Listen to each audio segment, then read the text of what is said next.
here is what we got to work with. Here is the regular factory A-pillar plastic. These are the wires. I only got one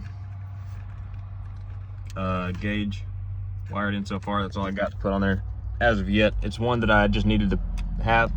It's my fuel gauge for the fuel level, because that's the one thing that my new cluster setup does not display, and that is fuel level. So that's why I'm doing this.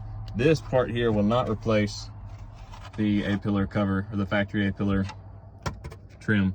It's going to go over top of it, and I will show you guys how we're going to mount it. But this, let me move these wires. This is how it's going to sit.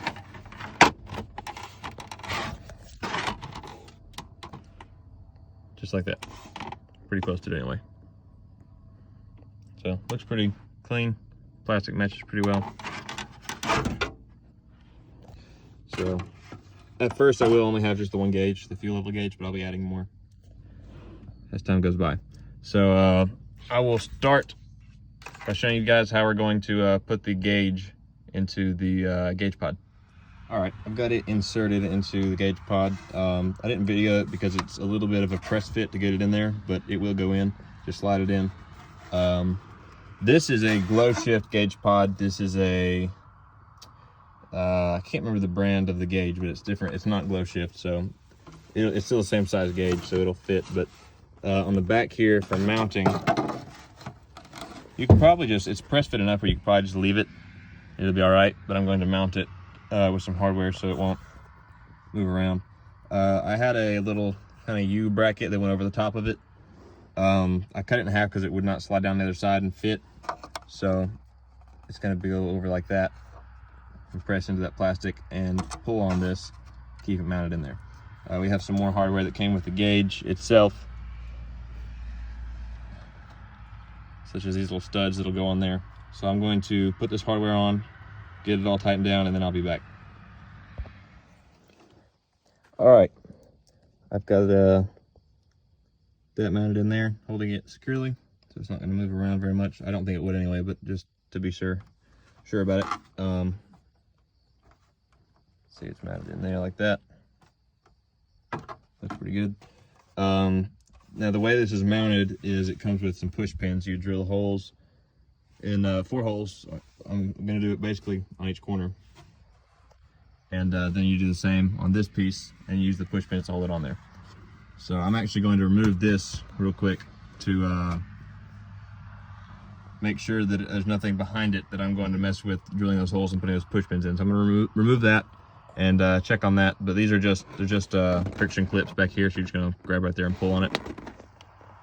I'm going to do that off camera with 2 hands to make sure I don't break it. But that is how I'm going to do that.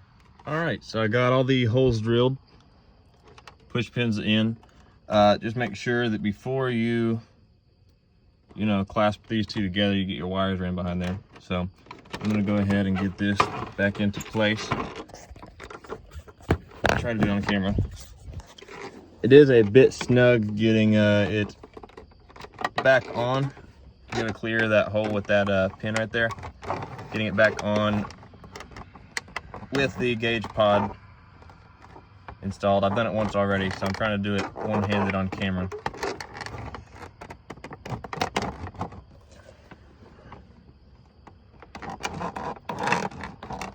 I think I'm gonna have to do it off camera, so I'll do that real quick and then be right back. All right, so I've got it back installed. You can see it looks nice and flush. Doesn't even look like it's an overlay, it just looks like a new piece.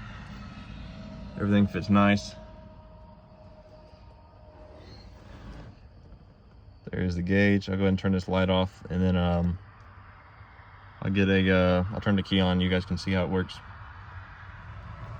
All right, lights are off. A little bit of traffic going by. You can hear that? All right.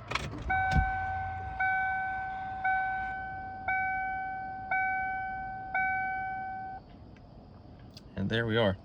I'll update and do more videos whenever I get more gauges to install. I think here I'm gonna have probably temperature and boost is what I'm gonna have here.